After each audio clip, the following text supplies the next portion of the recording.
ورحمۃ اللہ وبرکاتہ۔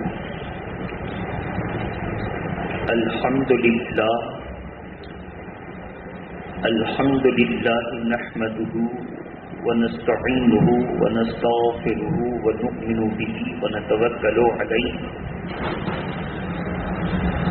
ونعوذ باللہ من شرور انفسنا ومن سیئات اعمالنا من يهده الله فلا مضل له ومن يضلله فلا هادي له ونشهد ان لا اله الا الله وحده لا شريك له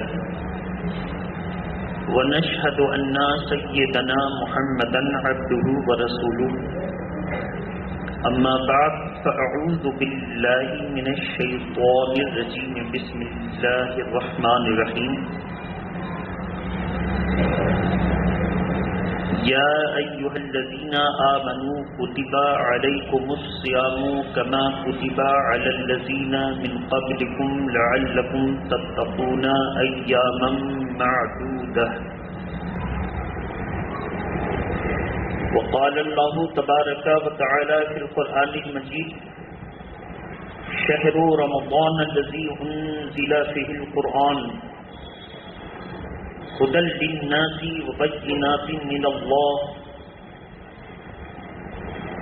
وقال الله تبارك وتعالى في القرآن المجيد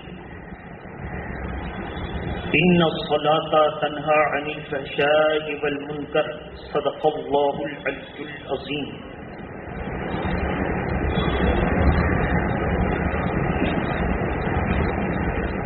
نماز اچھی، حج اچھا، روزہ اچھا، زکوٰۃ اچھی۔ نماز اچھی، حج اچھا، روزہ اچھا، زکوٰۃ اچھی، مگر میں باوجود ان کے مسلمان ہو نہیں سکتا۔ نہ جب تک کٹ مروں شاہ بطحا کی عزت پر، خدا شاہد ہے کامل میرا ایمان ہو نہیں سکتا۔ اور سچ تو یہ ہے جو شاعر مشرق نے کہہ دیا کہ کی محمد سے وفا تو نے تو ہم تیرے ہیں، کی محمد سے وفا تو نے تو ہم تیرے ہیں، یہ جہاں چیز ہے کیا لوح و قلم تیرے ہیں صلی اللہ علیہ وسلم۔ عزیزان ملت اسلامیہ، آج کی اس محفل محبت میں 3 جگہوں سے میں نے قرآن مقدس کی آیت کریمہ کو پڑھا ہے۔ گزشتہ سے منسلک اللہ تعالی نے ہم سبوں پر یہ روزے کو فرض فرمایا، کیوں؟ تاکہ ہم متقی بن جائیں۔ روزے کا مقصد ہے کہ آدمی کو تقوی حاصل ہو جائے، اور اگر اس کو تقوی حاصل نہیں ہوا تو ایسی صورت میں یہ بات طے ہے کہ اس کے روزے قبول نہیں ہوئے۔ اگر اس کے روزے قبول ہو جاتے تو اس کے اندر تقوی ضرور آ جاتا۔ یہ عام لوگوں کا روزہ ہے، کھانے سے بچنا، پینے سے بچنا اور جمع سے بچ جانا، یہ عام لوگوں کا روزہ ہے۔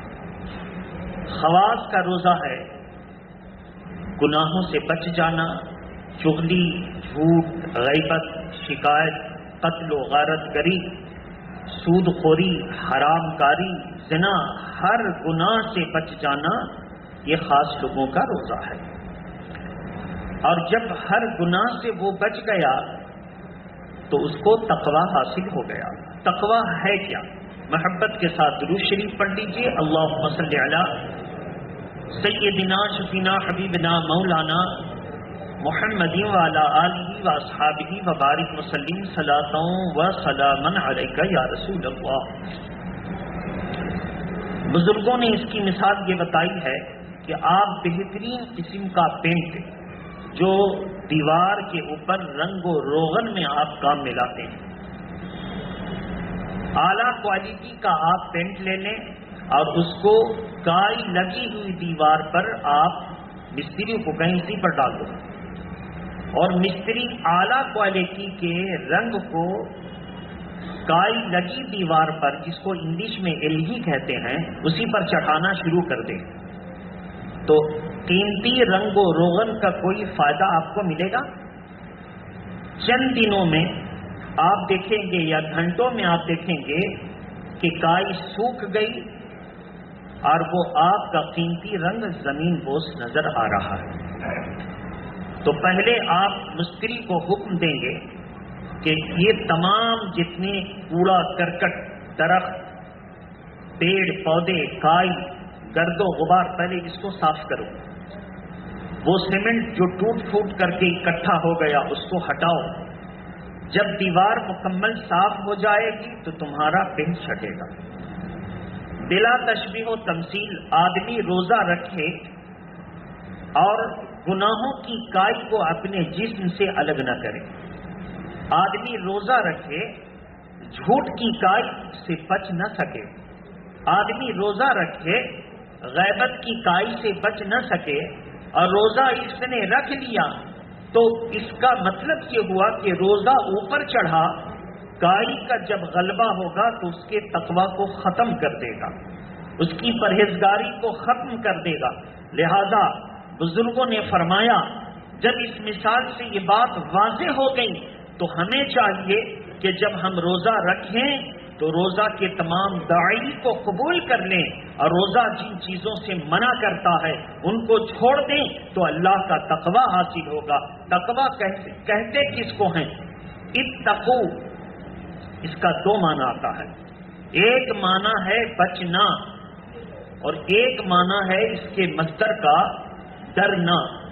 تو جب ہم گناہوں کے معاملے میں اس کو استعمال کرتے ہیں تو کہیں گے گناہوں سے بچنا، اور جب ہم اللہ کے نسبت سے اس کو استعمال کریں گے تو وہاں سے کوئی اگر یہ ترجمہ کر دے کہ اللہ سے بچو، اتقوا اللہ، اللہ سے بچو، تو کوئی اللہ سے بچ ہی نہیں سکتا۔ تو کیا معنی کریں گے؟ اللہ سے ڈرو۔ کیا معنی کریں گے پھر؟ اللہ سے ڈرو، لفظ وہی ہے لیکن یہاں معنی ہوگا اللہ سے ڈرو۔ جو اللہ سے ڈر گیا یہی ہے تقوی۔ ڈر گیا، کیسا ڈر؟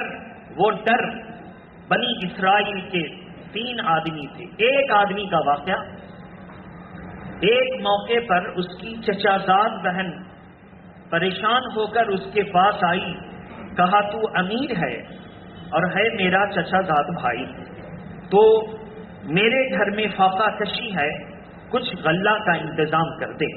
اس نے کہا کہ پہلے تو گناہ کے معاملے کو قبول کر لے، پھر میں تیری جو کہے گی مدد کر دوں گا۔ اس نے کہا نہیں۔ الغرض کہ وہ واپس چلی گئی، مصیبت پہ مصیبت جھیلتی رہی لیکن گناہ کا قصد و ارادہ نہ کیا۔ نتیجہ نکلا کہ اس کی شادی ہوئی، شادی بھی ہوئی تو وہ بھی غریب تھا، فاقہ کشی کی نوبت آ گئی، بچے بھوکے مرنے لگے، تو پریشان ہو کر پھر اس مالدار چچیرے بھائی کے پاس آئی۔ اس نے کہا جو پہلے میں نے کہا تھا وہی اب۔ اس نے کہا کہ اب تو مجبوری ہے، اپنا جب تک غم تھا برداشت کیا، بال بچوں کے غم کو کیسے برداشت کر لوں؟ اس نے اجازت دے دی، یہاں تک کہ وہ قریب ہوا، قریب تھا کہ گناہ کر لیتا۔ لڑکی نے کہا کہ اللہ کا خوف کر، اتق اللہ، جیسے کہا اتق اللہ، جیسے اس کو کہا وہ اللہ کے خوف سے ڈرا، دور ہوا، کہا کہ جو کچھ مال و دولت میں نے دیا تھا وہ تیرے لیے مباح ہے، میں اللہ سے ڈرتا ہوں، میں گناہ نہیں کروں گا۔ یہ ڈرنا اتنا کام آیا کہ جب ایک غار کے اندر وہ پھنس گیا، نکلنے کی کوئی سبیل، نکلنے کی کوئی راہ نہ تھی، تو اس نے دعا کیا، اے اللہ اگر وہ خوف تیرے لیے تھا تو اس غار کے دہانے کو کھول دے، اس چٹان کو ہٹا دے۔ الغرض کہ وہ چٹان ہٹی اور وہ تینوں کی دعاؤں سے وہ کامیاب ہو کر کے نکلی۔ چونکہ 3 آدمی تھے، تینوں نے اپنی اپنی زندگی کے واقعے کو سامنے رکھ کر اللہ سے دعا کیا تھا۔ کہا کہ تیری دعا کیسے قبول ہو گئی؟ کہا اس لیے قبول ہو گئی کہ میں اللہ کے خوف سے ڈرا تھا، اللہ سے ڈرا تھا، تو یہ ڈرنے کے حوالے اور وسیلے کام آ گئے، اللہ نے اسی وسیلے سے ہمیں نجات عطا فرمائی۔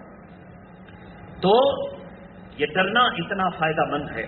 تو میرے محترم بزرگوں دوستو، غریبوں اور مسکینوں کی مدد کرنا اور ان سے کسی قسم کے گناہ کا ارادہ نہ کرنا بلکہ نفع تک نہ لینا، غریبوں اور مسکینوں کی مدد کرنا، آپ اندازہ کریں امام اعظم ابو حنیفہ سے جب کوئی قرض لیتا تو قرض دے دیتے، اور جب مانگنے کے لیے جاتے تو شاگردوں نے دیکھا کہ امام اعظم ابو حنیفہ ایک یہودی کے دروازے پر کھڑے ہیں اور امام کے جوتے میں کیچڑ لگی ہوئی ہے۔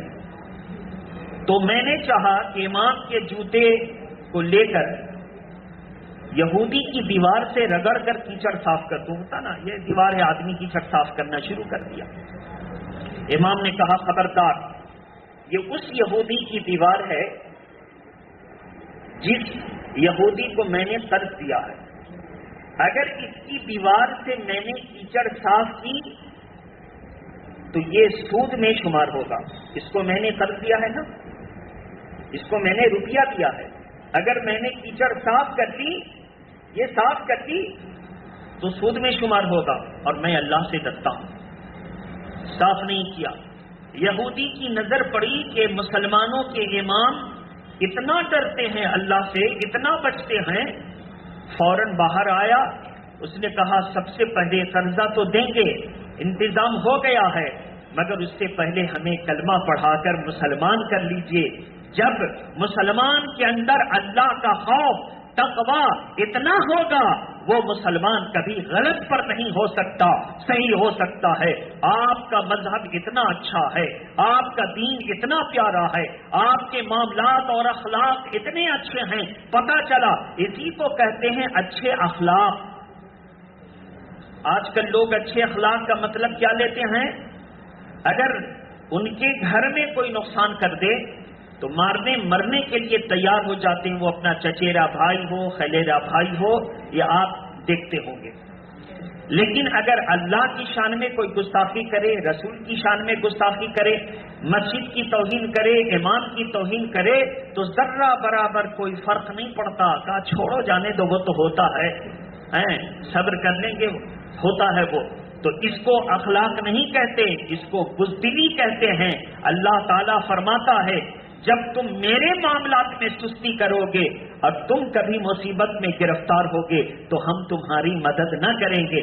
آپ دہلی میں دیکھ لیجئے، مسجد کے دروازے توڑے گئے، اللہ کی مدد نہ آئی۔ آپ دیکھ لیجئے، دکانوں کو اجاڑے گئے، بلڈوزر چلا دیے گئے، لیکن اللہ کی مدد نہ آئی، اس لیے کہ اکثریت وہابیوں، دیوبندیوں اور بد مذہبوں اور صلح کلیوں کی ہوتی ہے۔ جب اپنی ذات پر حملہ ہو تو جامے سے باہر ہو جاتے ہیں، اور جب اللہ کے دین پر حملہ ہوتا ہے تو کہتے ہیں صبر کرنا چاہیے۔ تو نتیجہ نکلا، جب اللہ کے دین پر حملہ ہوا اور لوگوں نے اس میں ساتھ نہ دیا، تو جب ان پر بھی حملہ ہوتا ہے تو اللہ کی رحمت کو حرکت نہیں ہوتی اور اللہ کی رحمت جوش میں نہیں آتی ہے۔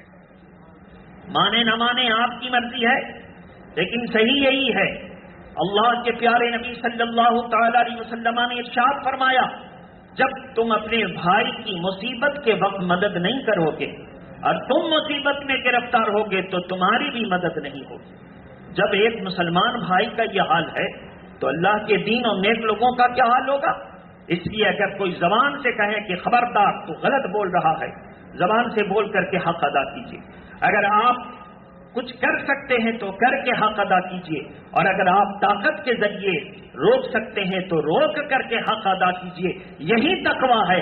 تقویٰ کا مطلب یہ ہوتا ہے اللہ سے ڈر کر کے برائی سے دور ہو جانا۔ اور سب سے ادنا درجہ کیا ہے؟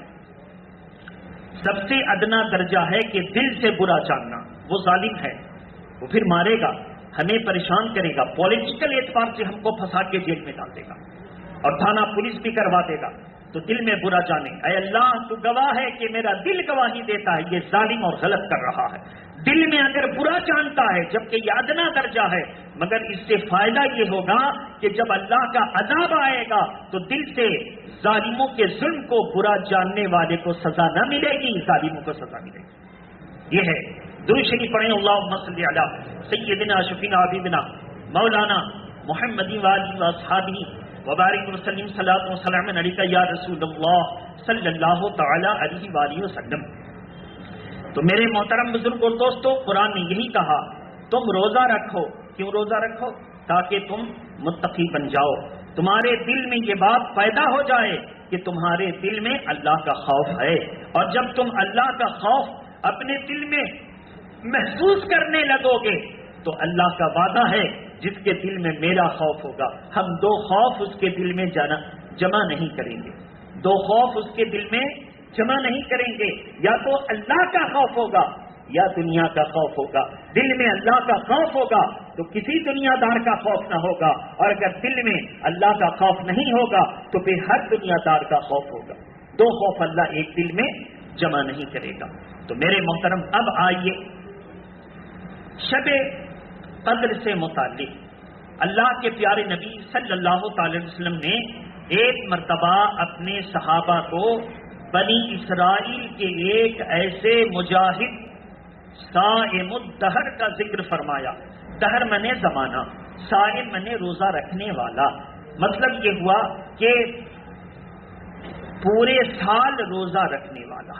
صائم الدہر، دن میں روزہ رکھتے اور کافروں سے جہاد کرتے اور رات میں قیام اللیل کرتے. بولیے رات میں کھڑے ہو کر نماز پڑھتے، جو اللہ نے چاہا نفل کی نماز پڑھتے، اللہ کو راضی کرتے، جو ان کی شریعت میں بنی اسرائیل میں شریعت موسیٰ جو تھا وہ کرتے. تو اس طرح اللہ تبارک تعالیٰ نے ان کو جو ہے 84 سال تک عبادت و ریاضت کے لیے تندرستی عطا فرمائی، اور 84 سال تقریباً اس طرح زندگی گزاری. تو صحابہ اکرام کے دل میں یہ بات پیدا ہوئی کہ ہماری عمر تو زیادہ سے زیادہ 60 سے 80 سال، اس میں ہمارے 12 سال نابالغی میں گزر گئے. اللہ وہ لاکھ تماشا کیا تو اور بھی سال گزر گئے. تو 60 سال میں 12 گزر گئے، بچے 48. تو ہم ان کے 84 کو تو نہیں پہنچ سکتے. تو دل میں ایک ملال سا پیدا ہوا. اللہ کے پیارے نبی صلی اللہ علیہ وسلم کی بارگاہ میں فوراً اس رنج کو دور کرنے کے لیے اللہ نے جبریل امین کو بھیجا. جائیے جبریل جاؤ، میرے محبوب کے غلام غمگین ہیں، انہیں خوشخبری سنا دو. کیا خوشخبری ہے؟ اے اللہ کے پیارے نبی صلی اللہ تعالی علیہ وسلم، اللہ تبارک تعالیٰ نے آپ کی امت کے لیے ایک ایسی رات عطا فرمائی کہ اس رات میں جب وہ عبادت کر لیں تو ان کو اس عابد 1000 مہینے کی راتوں میں عبادت کرنے والے سے اللہ زیادہ ثواب عطا فرمائے. اِنَّا أَنزَلْنَاهُ فِي لَيْلَةِ الْقَدْرِ، بے شک ہم نے قرآن کو قدر کی رات میں نازل کیا. وَمَا أَدْرَاكَ مَا لَيْلَةُ الْقَدْرِ، تم کیا جانو کہ قدر کی رات کیا ہے؟ لَيْلَةُ الْقَدْرِ خَيْرٌ مِّنْ أَلْفِ شَهْرٍ، یہ قدر کی رات 1000 مہینوں کی راتوں سے افضل ہے. خیر، بہتر ہے. تو اس قدر کی رات کو منزل کیوں ملی، مرتبہ کیوں ملا، فضیلت کیوں ملی؟ نزول قرآن سے. زور سے کہیے، قرآن کے نزول کی وجہ سے اس رات کو مرتبہ ملا. اب سوچئے کہ ایک رات میں قرآن آسمان دنیا پر آئے تو نزول قرآن کی وجہ سے اس رات کو فضیلت مل جائے. جس صبح صادق کو صاحب قرآن آئیں اس ربیع الاول کو کوئی فضیلت نہ ملے، یہ بد مذہب کی وہابیت والی سوچ ہو سکتی ہے، رسول اللہ کے غلاموں کی سوچ نہیں ہو سکتی ہے۔ ہم آج جشن قرآن منانے والے ہیں تو ہم مسلمان اہل سنت میں فرق یہی ہے کہ ہم جشن قرآن بھی مناتے ہیں اور جشن صاحب قرآن بھی مناتے ہیں۔ اب کوئی اعتراض کرے کہ آپ کے نبی ایک دن پیدا ہوئے تھے 571 عیسوی، آپ ہر سال کیوں مناتے ہیں؟ ایک دن پیدا ہوئے تھے، منا لیا گیا، ہوا؟ جواب کیا دیں گے آپ؟ قرآن ایک مرتبہ نازل ہوا تھا قدر کی رات کو، زور سے بولیے، ایک مرتبہ، تو ہر سال آپ جشن قرآن مناتے ہیں نا؟ تو جب ہم ہر سال جشن قرآن منا سکتے ہیں تو ہر سال جشن صاحب قرآن بھی منا سکتے ہیں۔ یہ ہے اہل سنت کا جواب۔ بہرحال تو قرآن مجید کے نزول کی وجہ سے اس رات کو فضیلت ملی۔ اللہ کے پیارے نبی صلی اللہ علیہ وسلم نے فرمایا، اب شب قدر، میرے آقا کو شب قدر کی اطلاع دی گئی، یقیناً کس رات میں ہے۔ جب باہر آئے تو دو آدمیوں کو دیکھا کہ تقدیر کے معاملات میں جھگڑ رہے ہیں۔ کیا جھگڑا ہوتا ہے؟ میری تقدیر میں لکھا تھا کہ ہم چوری کریں گے تو چوری کیا، اس میں میرا کیا قصور؟ دوسرے نے کہا کہ نہیں بھائی، تیری تقدیر میں لکھا تھا چوری کرنا، مگر تو پتھر کی طرح نہیں تھا، بچنا چاہتا تو بچ سکتا۔ کیسے بچتا؟ چوری کرنے کی مذمت کو پڑھتا، چوری کرنے کی برائی اور اس کے نتیجے کو کسی سے سنتا، چوری کرنے کے بعد کتنا ظلم ہوگا، تشدد ہوگا، کیا ہوگا، پھر تو کیسے اس کی سزا پائے گا، یہ سب سنتا رہتا تو تو چوری نہیں کرتا۔ مثلا اگر تقدیر میں لکھا ہے کہ اس آدمی کی انگلی موم بتی سے جل جائے گی تو موم بتی کے لو کی طرف وہ ہاتھ لے گیا اور لے جانے کے بعد جلا لیا۔ ماں نے ڈانٹ کر کے کہا کہ تو نے موم بتی کی فلیم لو کی طرف ہاتھ لے جا کر موم بتی سے اپنی انگلی کو جلا ڈالا، کہا اپنی تقدیر میں لکھا تھا اس لیے انگلی جل گئی۔ یہ جواب صحیح ہے؟ زور سے بولیے، زور سے بولیے۔ ماں ایک تماچے رسید کر کے، یہ تماچا کیسا ہے؟ محبت والا، ایک تماچا مار کر کے کہے گی کہ تیری تقدیر میں لکھا تھا، تو نے تقدیر کی تختی پڑھی ہے؟ جواب کیا ہوگا؟ نہیں۔ جب تو نے تقدیر کی تختی پڑھی نہیں تو تیرے لیے اللہ نے قرآن میں کہا تھا کہ یہ انگلی، یہ آنکھ، ناک، ہم نے ہر چیز کو اپنی امانت کے طور پر تم کو دیا، اس کی حفاظت کرو گے، ضائع اور برباد، زور سے بولیے، ضائع اور برباد مت کرو گے۔ تو نے کیوں ضائع اور برباد کیا؟ ماں نے نصیحت کی، آپ کو اس سے سمجھ میں آ گیا کہ اللہ تعالیٰ نے ہمارے لیے تقدیر لکھی، مگر اس کا مطلب نہیں کہ جو لکھا وہ کریں گے، مطلب اس کا یہ ہے کہ جو کرنے والے تھے وہی لکھا ہے، جو کرنے والے تھے وہی لکھا ہے۔ اور پھر اس سے بچنے کا ذریعہ بھی بتا دیا کہ شب برات آئے گی تو دعا مانگنا، تقدیر میں بری ہے تو بھلائی سے بدل دے۔ رمضان کی مقدس راتیں آئیں گی، یہ 5 رات کو دعا مانگنا، برائی ہے تو بھلائی سے بدل دے۔ یم اللہ ما یشاء ویثبت، اللہ کی بارگاہ میں لوح محفوظ کی تختی ہے، وہ تقدیر کو جب چاہتا ہے بدل دیتا ہے اور جو چاہتا ہے لکھ ڈالتا ہے، جو چاہتا ہے لکھ ڈالتا ہے۔ تو میرے محترم بزرگ اور دوستو، اللہ کے پیارے نبی نے فرمایا بلا وجہ تم جھگڑ رہے ہو، تقدیر کے معاملے میں جھگڑا نہ کرو، اللہ نے جو تمہارے مقدر میں لکھا ہے اس پر راضی رہو اور اس سے دعا مانگتے رہو کہ اللہ برائی کو بدل دے، نیکیوں کو عطا فرما دے، جھگڑا نہ کرو۔ میرے آقا نے فرمایا میں تمہیں خبریں دینے کے لیے آیا تھا کہ شب قدر کس رات میں ہے، لیکن فلاں فلاں کے جھگڑے کی وجہ سے اس کی تعین اٹھا لی گئی، یعنی فکس کون سے رات میں ہے، کون سے رات میں ہے، یہ فکس ہونا، یہ متعین ہونا اٹھا لیا گیا۔ اب تم شب قدر کی تعین نہیں پہچان سکتے تو ان کو 5 مقدس راتوں میں تلاشو۔ کتنی راتیں؟ رمضان شریف کے آخری عشرے کی 5 مقدس راتوں میں تلاشو، اور 5 مقدس رات میں پہلی رات آ رہی ہے، زور سے بولیے، پہلی رات۔ آج 20 رمضان مبارک، رات کون سی ہوگی؟ 21, 23, 25, 27 اور 29 یہ 5 مقدس راتیں. ان راتوں میں تلاشیں یا رسول اللہ صلی اللہ علیہ وسلم، ہم سب کے ماں باپ آپ پر قربان. میرے آقا اگر کوئی ایک رات آپ متعین فرما دیتے تو ایسی صورت میں یہ سست قوم اگر اس رات کو نہ پاتی تو پورے سال محروم رہ جاتی. لیکن آپ نے ہم غریبوں پر کرم فرمایا. اس رات کو ڈیوٹی ہے تیری، اس رات کو مصروفیت آ گئی، اس رات کو تو بیمار پڑ گیا، اس رات میں عورتوں کے ساتھ معاملہ ہو گیا، نہیں عبادت کر سکتی، چل دوسری رات کو پالے، دوسری رات کو پالے، الغرض کے کوئی رات کو پالے اور رات مل گئی تو اللہ تعالیٰ اس کو شب قدر کی فضیلت سے مالا مال فرما دے گا. لیکن ہمارے علماء کا ہم پر احسان ہے، ہم لوگ اپنے محسن کا احسان مانتے ہیں، اس لیے اپنے محسن کا ہم ذکر ضرور کرتے رہتے ہیں. محقق علی الاطلاق عبدالحق محدث دہلوی نے کہا کہ فقہاء اکرام کے تمام دستاویزات سے یہ بات متحقق ہے کہ 27ویں رمضان المبارک کی شب ہی شب قدر ہے. پوچھا گیا حضور کیسے؟ کہا میں قرآن سے ثابت کروں گا. کہا کیسے ثابت کریں گے؟ توجہ سے سنیے بہت مختصر میں.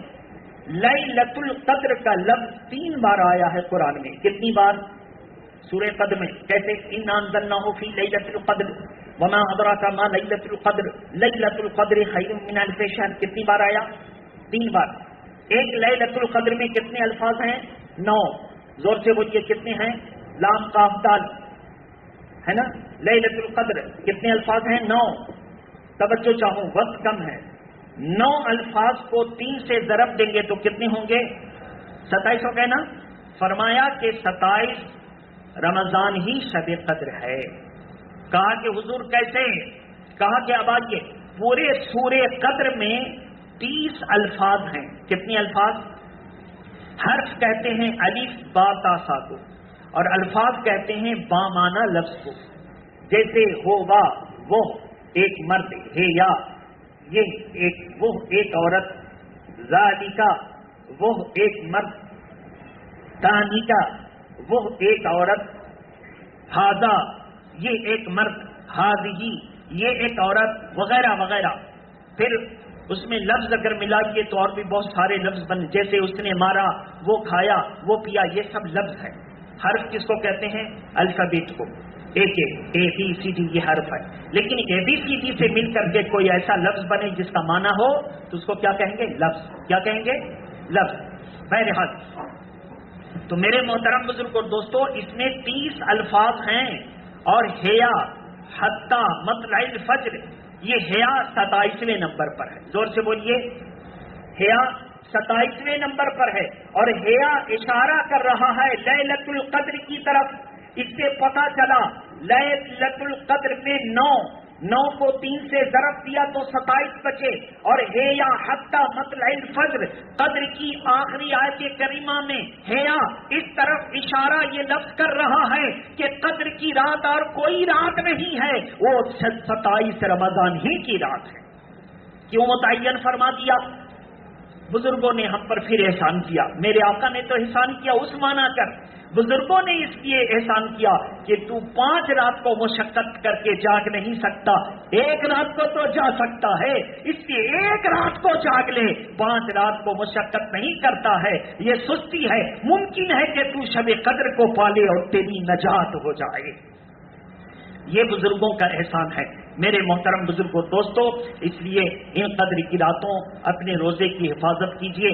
کہیں سے اگر دعوت وغیرہ آئے اور وہ دعوت غیر مسلموں کی طرف سے ہے یا بد پرہیزوں کی طرف سے ہے جس کے افطار کا یہ پتہ نہیں کہ یہ جائز سے آیا کہ ناجائز سے آیا، ایسی صورت میں آپ ایسی دعوت سے بچیے. میں نے بہت ساری دعوتیں دیکھی، تجربہ کیا، بچا کر کے جاتے آتے میں اس نتیجے پر پہنچا ہوں کہ مسلمانوں کو اپنے روزے کی حفاظت کرنی چاہیے اور ایسی غیر معتبر دعوت میں شرکت نہیں کرنی چاہیے. یہ میں اس نتیجے پر بہت تجربہ لے کر کے میں کہہ رہا ہوں. لہذا اور اگر آپ شرکت نہ کریں تو وہ ظلم کرے گا، پولیس تھانہ کر دے گا، جھگڑا کروا دے گا، رائٹ اور فساد کروا دے گا.